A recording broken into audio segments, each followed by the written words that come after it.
esse aí é o pênalti, né? Que foi dado para o Corinthians. Muita gente reclamou e tal. Ô, Vessa, vamos lá. Minha pergunta para você é a seguinte. A arbitragem ruim, na visão dos corintianos, justifica a derrota ou foi mais do que isso que o motivo do Corinthians ter perdido? Vamos lá. Primeiro agradecer o pessoal do canal Identidade Corintiana aí pelas imagens do Marcelo Paes aí. A gente agradece. Vamos lá. As duas coisas. Eu acho que elas não podem estar dissociadas. O Corinthians não fez um bom jogo de maneira geral, mas a arbitragem tem uma interferência para mim clara na partida também, porque os dois gols condicionam muito a partida, né? Uma coisa é você, dois gols que eu considero irregulares, você fazer um 2-0, aí você condiciona a sua marcação, seu jeito de jogar, fica tudo mais fácil para você manter a vitória. Então, no primeiro, um pênalti bem mandrake, daqueles que só no Brasil a gente marca, né? Não tem quase nada ali do Bidu no jogador, ele esparrama, derrete igual manteiga ali, cai. E o glorioso Candansan, que aí é impossível esse sobrenome, eu esqueci de Arnaldo Ribeiro, eu vinha esse sobrenome na minha mente o tempo inteiro. Quando eu falava do sobrenome dele, eu lembrava do Arnaldo o tempo inteiro. E aí ele vai e marca o pênalti. E no segundo gol, a falta do Garro na origem, tem um pisão no Garro, o VAR, eu acho que não percebe, e aí ponto aí para a TV Record, que flagra isso e percebe o pisão que o Garro toma na origem. O Carlos Eduardo, que fez uma grande partida, deita e rola no Bidu no começo do jogo, nesses dois lances inclusive. Bom, a partir do momento que saiu 2-0, ficou bastante tranquilo ali para o Mirassol, porque o Corinthians não estava fazendo um bom jogo, nem coletivamente, nem individualmente. Eu não gostei de praticamente nenhum jogador do Corinthians e, pelo contrário, desgostei bastante de Alan, desgostei bastante de Matheus Pereira, desgostei bastante do Bidu. Então, individualmente, vários jogadores também do Corinthians não foram bem, não. Mas eu não consigo desassociar uma coisa da outra. Eu quero elogiar o Marcelo Paes, porque o Corinthians nunca teve alguém que ficasse apontando os erros contra ele. A favor tem de monte, quando o Corinthians é favorecido, e como todos os clubes, os 20 clubes da Série A, todos eles são prejudicados e ajudados ao mesmo tempo. Só que do outro lado sempre tem um barulho enorme. No caso o lado do Corinthians é uma briga antiga, que eu tenho há muito tempo, eu falo isso. Nunca ninguém traz à tona quando o Corinthians é prejudicado. Só o outro lado você vai sempre trazer. Mas para o lado do Corinthians isso nunca acontece. E pelo menos o Marcelo Paes se posicionou, gostei muito. E é assim que tem que ser. Não sei se vai adiantar, acho que nem vai resolver muito, mas ao menos você pondera e deixa ali. Você finca a bandeira, aqui eu também fui prejudicado, porque ali na frente, quando for invertido, certamente haverá gritaria e tudo mais. Mas a derrota do Corinthians, eu acho que eu divido entre o mau jogo do Corinthians e Matheus Candansan e Márcio Henrique de Góes, o homem do VAR, que corretamente tirou a expulsão do jogador do Mirassol no começo. Ele não fez aquela falta para expulsão. O Candansan exagera, tira o jogador, dá o vermelho, o VAR chama, retira corretamente. Parabéns ao VAR por retirar. Seria um absurdo o jogador do Mirassol ser expulso. Mas depois, eu não sei se desligou lá o aparelho, o que ele fez, deu aquela dormidinha nos lances que era para ele pelo menos trazer o Candansan, vem ver aqui, aconteceu isso, depois, aconteceu aquilo. Não, o VAR não chamou, só chamou na hora de corrigir o erro, que seria contra o Mirassol. E eu repito, ele foi bem de chamar, porque o jogador Mirassol não era para ter sido expulso, não. Ô, Massa, estava todo mundo empolgado com o dinizismo aí e tal, vinha ganhando, líder do seu grupo na Libertadores e tudo mais. E no Brasileiro vinha de uma boa vitória contra o Vasco, né? Mas ontem não foi bom. Acho que foi uma épica derrota, né? Da arbitragem. Uma épica derrota do Corinthians pro Mirassol. O quê? Épica. Épica. Arbitragem à parte, né? Achei o jogo do Corinthians bem fraco. Claro, o time tinha desfalques, tinha problemas. Como todos os outros têm e vão enfrentar isso. Não tem saída, né?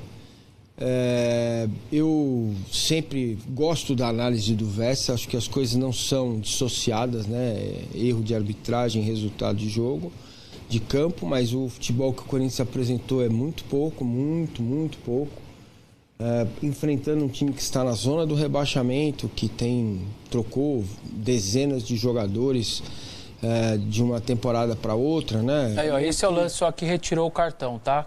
para mim, corretamente, não é no tornozelo que você põe machucar, é de lado. Isso. O VAR foi bem ao retirar. Agora, a respeito do lance, cara, o pênalti do Carlos Eduardo é um pênalti à la Arrascaeta, Arrasca-pênalti, ou pênalti à brasileira, vocês podem escolher a forma que vocês querem falar. E tem todo o jogo, o Candançan está em cima do lance, né? Há o toque, mas o que prejudica muito é o Vest tem razão, o Carlos Eduardo desmancha, né? Então é isso que prejudica um pouco também a arbitragem, né? Prejudica um pouco o futebol, né? A forma como o jogador desmancha no campo, né? Agora veja bem, onde está o árbitro, né? Ele marca o pênalti, e aí talvez o VAR tenha perguntado para ele o que ele viu, né?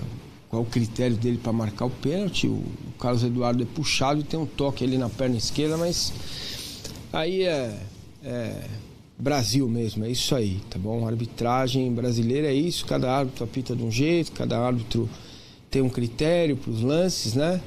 O lance do Garro para mim não foi, para mim foi um lance normal, e é isso. E aí, Arnaldo? Bom, Candançan, a gente comenta a escala antes quando sai, né? Foi na sexta-feira, antes dos jogos acontecerem, né? Ele era nessa escala, clássicos, né? Clássico em São Paulo, clássico no Rio, clássico em Minas, jogos complicados. Ele era talvez ele mais do que os outros, uma escala mais discutível, digamos assim, né? Porque o Candançan é um árbitro inseguro acima de tudo, né? E acho que a primeira decisão da reversão da expulsão já acaba com a arbitragem dele. Em termos de confiança. Né? Assim, não achei nenhum dos lances que o Corinthians reclama claríssimos. O próprio Marcelo Paes fala pênalti discutível, é discutível, não é que não foi nada, ele é discutível. E o pisão no Garro, nem todo pisão é falta. Não achei falta, sinceramente. E não acho que é por isso que o Corinthians perdeu. É curioso a gente ver que Marcelo Paz e Fernando Diniz, que dizem não falar de arbitragem, falarem de arbitragem. No Fortaleza, o Marcelo Paz não falava tanto. No Vasco, o Fernando Diniz não falava tanto. Na primeira derrota do Diniz, os dois estão falando em uníssono. Entendo a questão do Vessone, institucional ou tal, mas não foi por isso que o Corinthians perdeu. O Corinthians tem outras questões, uma situação que a gente colocava que aconteceria por conta da repetição dos jogadores, da maioria deles, é um desgaste. O time estava desgastado ontem, jogou na quinta, jogou aquele partidão contra o Peñarol, estava desgastado. E acho que essa circunstância ela vai se repetir nas próximas partidas. Todo mundo que está em frente tripla vai ter 8 jogos em 25 dias, agora são 8 jogos. O Corinthians vai a Bogotá, depois tem o Clássico São Paulo, e vai para lá e para cá. Vai ter desafios, né, nessa forma de... E eu acho que é o que a gente estava falando em relação às preocupações com o trabalho do Fernando Diniz, que começou muito bem, que tradicionalmente vem bem nas Copas, Libertadores sobretudo, e que tem um grande asterisco em campeonatos longos de maratona, como o Campeonato Brasileiro de Pontos Corridos. Então, o Corinthians está a 3 pontos apenas do 9º, mas ele volta para a zona de rebaixamento. E isso é uma preocupação que o Corinthians e o Diniz terão, pelo menos nas próximas 2 semanas. Até que o Corinthians consiga uma mínima série para sair desse lugar. Que é um lugar que ameaça não só o Corinthians, ameaça quase todos os clubes brasileiros, fora o Palmeiras e o Flamengo. Na medida que o Corinthians encaminha suas classificações nas 2 Copas, e já está praticamente classificado nas 2, ele tem que saber que, a partir de agosto, ele vai ter também frente tripla, e se ele continuar nessa areia movedíssima do brasileiro, ele vai sofrer mais do que está sofrendo. A segunda parte do campeonato é mais difícil. Tem mais gente. Então, quanto antes o Corinthians sair desse lugar, melhor. Ele tem 3 jogos até a parada, né? 3, não é isso? 4. Não. Até a parada, 4. Vai faltar 1. Cara, o Corinthians precisa fazer pelo menos uns 10 pontos aí para estar na segunda parte do campeonato sossegado. Exato. Isso fala. Ele tem 4 do Brasileiro, 3 da Libertadores, E um da o Copa turno do e a Brasil. volta da Copa do Brasil que está encaminhado. São 8 partidas em 25 dias, sem respiro. E Para todo viagem mundo. para todo mundo, é isso. Ou para quase todo mundo, né? O que a gente está falando no Brasileiro tem equipes com uma situação diferente. Mas o Mirassol, por exemplo, tem 3 frentes. Sim. O Mirassol está jogando a Libertadores a Vera e está jogando a Copa do Brasil com o E Bragantino. ganhou o jogo, né? E está fazendo as suas escolhas. E está poupando aqui, e está botando o time B ali, né? Já tá indo pra Colômbia já agora. Tá indo pra, o Corinthians está indo para Colômbia, o Mirassol tem LDU. O Palmeiras já tá no Peru. Então, Exato. Né? Não...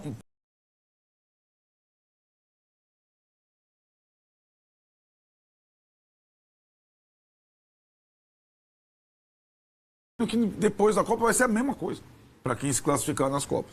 Então, acho que esse é um grande desafio para quem não começou bem o Brasileiro, que é o caso do Corinthians. só uma coisa, Arnaldo, eu acho que até que não é nem que vai ser a mesma coisa, vai ser até pior, porque é mata-mata, né? Aí que você vai ter que estar mais Aí você não esperto vai ainda. poder rifar Nem uma partida, nada. uma visita. E a sua Copa do Brasil não vai ser o Barra, certamente vai tudo ser oitavas. vai ser um adversário muito pior. Ó, os próximos jogos aí que o Márcio falou, 12 pontos, São Paulo em casa, Botafogo fora, Arena MRV, Grêmio fora. Dureza, hein? Não, perdão. São Paulo em casa, Botafogo fora, Galo em casa, Arena do Grêmio. 2 e 2. Então. 2 jogos casa, 2 jogos fora. 9 pontos. Cara, é o clássico em casa e o Galo, hein? Molezinha, só o Galo.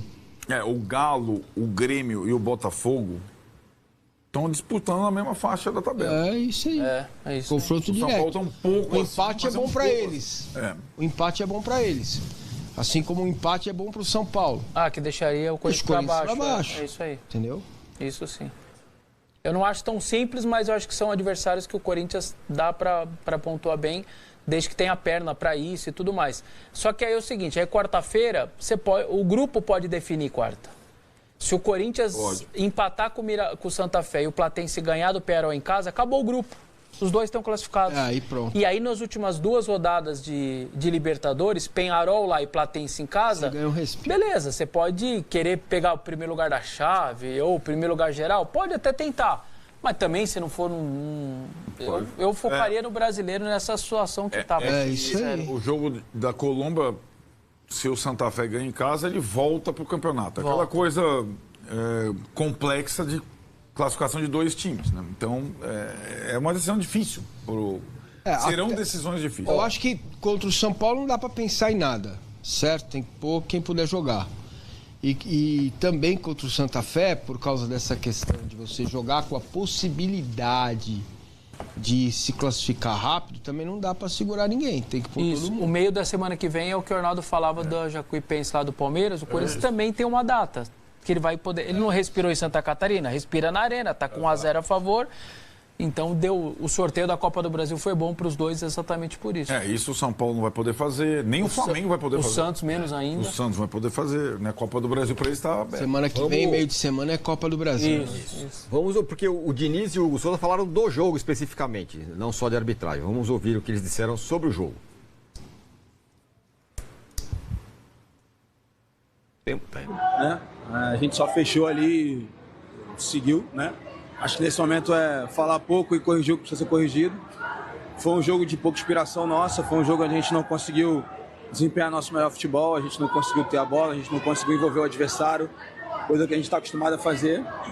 E, bom, seguir em frente, nem todos os dias vão dar certo, e hoje foi um dia que não foi bom para nós. A gente tem que fazer um recorte do que está acontecendo agora. A gente vem de 7 jogos sem tomar gol, 7 resultados bons.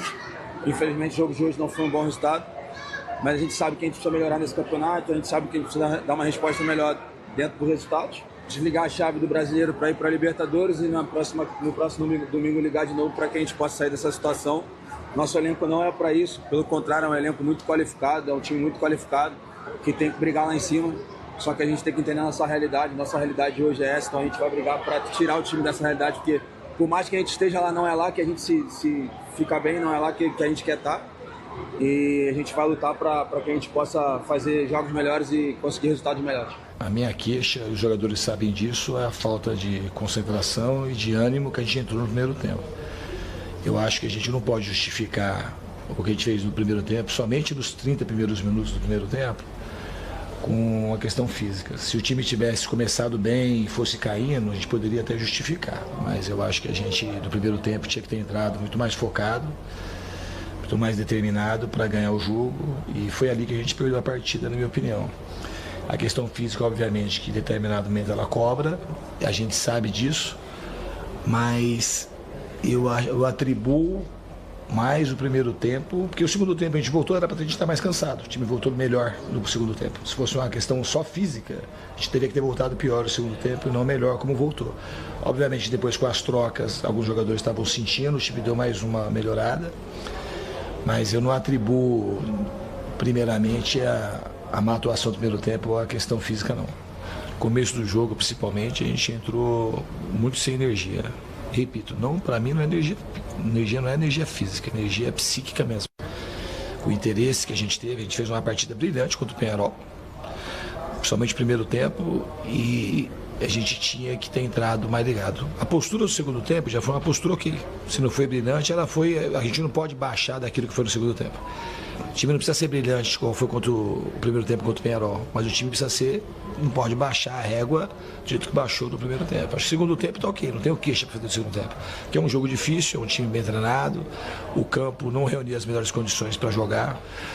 E eu acho que a arbitragem também, eu falo de novo, contribuiu para que a gente saísse com a derrota. Não foi o principal fator também, mas também prejudicou a gente. A gente tem que pensar agora no que é melhor na quarta. E ao mesmo tempo, pela situação que a gente está no Campeonato Brasileiro, com essa derrota, também tem que fazer estrategicamente como a gente vai chegar no domingo. A gente vai saber avaliar. De quarta para domingo são 4 dias. Vamos ver como é que os jogadores vão estar para enfrentar o próximo jogo primeiro. Bom, falou, ânimo, não sei o quê, mas isso se explica, a derrota, vocês entendem? Porque ele falou sobre... Não, mas vem cá. Isso eu acho que é interessante. Desculpa, Fala, mas, porque ele está comandando um time recém-chegado que normalmente escolhe jogo. Escolhe jogo para focar. E normalmente é os mata-matas. Ou clássico, né? Então, quanto o São Paulo, ele não vai ficar cobrando, vocês vão entrar. Não precisa cobrar. Agora, é isso. Ele tem, sob o comando, um grupo que normalmente se mobiliza de uma forma para jogo grande e de outra forma para jogo não muito importante. E é isso, que foi meio que moldado para mata-mata, para taças e tal. De novo, é o desafio dele e do Corinthians jogar o campeonato do mesmo jeito contra o Mirassol do que ele joga contra o Palmeiras. Que é o mesmo campeonato. Né? Tem então, condições para isso, tem jogador para isso, tem elenco para isso, cara. Essa que é é isso que eu pego, sabe? Essa que é a minha... meio que eu fiquei inconformado. O Corinthians poderia ser sim, viu, Tironi? O Atlético de Madrid do campeonato. Mas ele não é, não consegue ser. Ele não tem essa ambição, essa coisa, né? Vai levando, entendeu? Esse clima de vai levando que me parece ter o Diniz experimentado agora. Porque quando ele fala, o time entrou apático e melhorou no segundo tempo. Então, não é a questão física, é também... Porque tem a questão daqui, ó, a mental. Como é que o cara se comporta nesse jogo? Ah, cara, o Mirassol tá ali atrás da gente, né? O Corinthians tem feito isso há muito tempo. Até depois daquele estirão, né, para escapar do rebaixamento com a dupla de argentinos, o Corinthians tem demonstrado isso. É uma apatia pro Campeonato Brasileiro que, para mim, é inexplicável. Nada explica isso. Falta de dinheiro, possivelmente algum dinheiro que está atrasado. Não tenho notícias, acho que o Vessa pode dizer se tem ou não, acho que não. Não tem explicação para isso, para você entrar de forma tão blasé num jogo. O que fica então, para mim... Isso não é a forma blasé, não posso garantir isso, dizer. Mas não é um padrão de Diniz pontos corridos? Ele está sempre ali na zona de rebaixamento, nos campeonatos de pontos corridos. Foi assim com o Vasco. Então, mas não é cedo para falar isso dele agora? Tá. Então, mas, cara... A culpa dessa posição é como eu falei do Arthur Jorge, a culpa dele. É mais com o Dorival do que o dele, né? Tá. Olha o Campeonato Brasileiro do time, dele. Né? Olha o campeonato dele. Do time, porque foi campeão com o Dorival. Ganha do Vasco com 1 a menos, empata com o Palmeiras com 2 a menos, empata em Salvador e perdeu esse. Esse é o campeonato do Diniz. Não é um campeonato brasileiro péssimo do péssimo. É que o Corinthians vinha numa situação já complicada com o próprio Dorival, para ser justo. Mas o que mais me chama atenção na coletiva é a última frase ali. Você percebe que a água bateu no bumbum.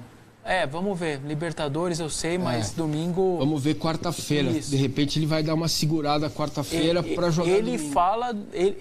se não é a situação, ele não tinha falado isso. A água bateu no bumbum, ele sabe disso. Para ele ter citado a possibilidade de ir na quarta dar uma segurada, mesmo sendo Libertadores para cravar a vaga, é porque a água bateu no bumbum. E pro torcedor coisa é uma boa notícia, né? Porque, enfim, chegou o senso de urgência se talvez não tinha chegado, né? Mas até isso também não é o Diniz entendendo o Corinthians, porque sabe que ganhar o clássico, no fim das contas, naquelas coisas do Corinthians. É um jogo que o épico... Tem peso diferente. Peso né? diferente e tal. Tem Pode isso. ser, mas eu acho que se fosse o Botafogo invertido a tabela, ele ia falar a mesma coisa. Porque a água bateu no bumbum na tabela, não é o São Paulo, não. Inverte a tabela e eu acho que a frase dele era a mesma. Porque se o Corinthians não ganha do São Paulo, ele pode até sair com um empate da zona do rebaixamento, né? Mas ele fica ali... Não, né? vai ficar... E passar a Copa inteira na zona do rebaixamento é ruim, hein? Deve ser um pesadelo para qualquer time. Que foi o que o Inter fez no ano passado.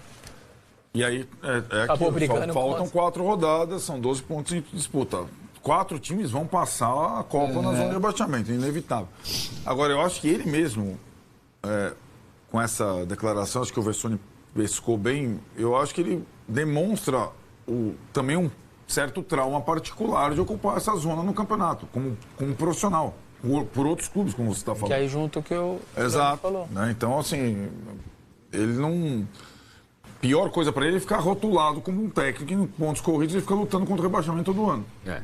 Então, e, na verdade, né, talvez a continuidade dos trabalhos dele, quase todos, elas foram interrompidas por conta de zona de rebaixamento em pontos corridos.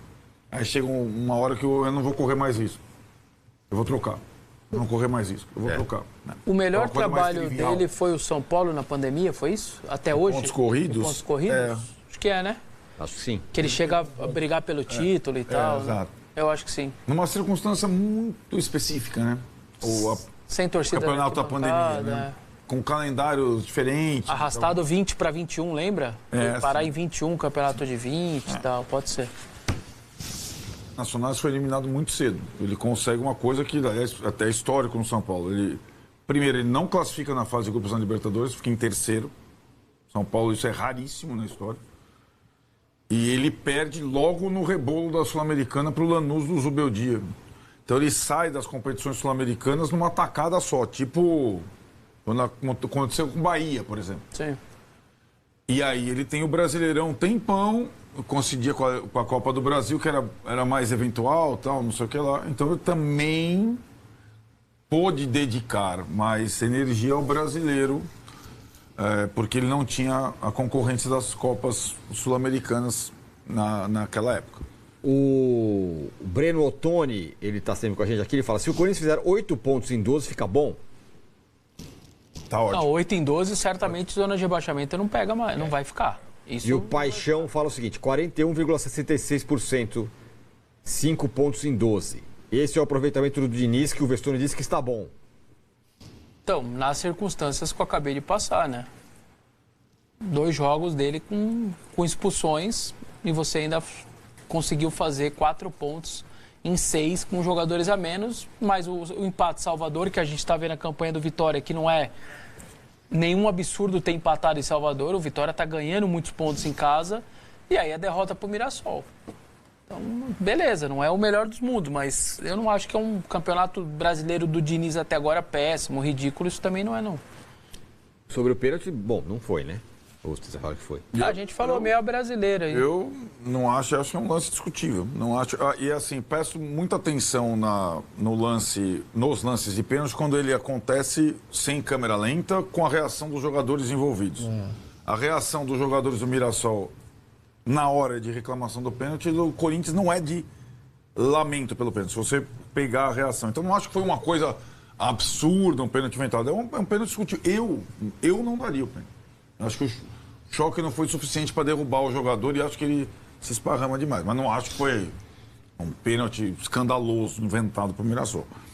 E o Tom aqui fala, quiser fazer recorte para achar pauta negativa, vai conseguir. Mas ele tem 8 jogos, 5 vitórias, 2 empates e só uma derrota. Sim. Não, o começo dele é bom, isso é inegável. Mas ele teve, uma coisa, Massa, que ele fizeram a leitura labial lá do Diniz, chamando o Candansan de mascarado. E aí muita gente falando assim, se é o Abel nessa aí, pega 25 jogos de gancho. Vamos ver como o tribunal vai agir, né? É uma boa pergunta. Ele fala, pelo que eu... Olha pra mim, Pelo mascarado. que eu escutei, Candansan. Aí o Candansan não... Candansan! E ele nem olha. Falou, mascaradinho aquele mascaradinho dele que ficou famoso por causa do Tietê e tal. Tá mascaradinho, hein? Aí ele faz assim com a mão, sua máscara tá desse tamanho, hein? Ele faz assim na cabeça e tal. E aí o Candansan não dá nem bola pra ele mesmo, sendo chamado de mascarado. Eu decretei cedo demais que o STJD ia mudar e tal, pelo jeito, hein? Decretou. Foi, você tava... E só o ponto que o Marcelo Paes fala, eu acho que o Marcelo Paes, a lembrança dele tem toda a razão, porque as frases do Hugo Souza, que tomou 2 jogos, aí caiu para 1 no pleno, né? Vou até pegar aqui a frase do Thiago Mendes. E aí o Thiago Mendes foi 2-2. E o empate não pune. Quando você toma um empate, deu 2-2, vira absolvição. Frase do Hugo, eles aptaram para um lado. Frase do Thiago Mendes, ele só tem que apitar para os 2 lados. Ou seja, é muito parecida as frases, um foi absolvido, outro tomou 2 jogos. Então, é isso, nesse duro, ponto, né? O Marcelo Paes tem razão. É duro, cara, é duro. Tem que pegar todo mundo aí, no mesmo critério. E aí o Ceni não foi punido? E aí um amigo meu, Ceni foi punido. Um amigo internauta mandou, e eu não tinha percebido isso, ele falou, tem um agravante, foi a mesma turma.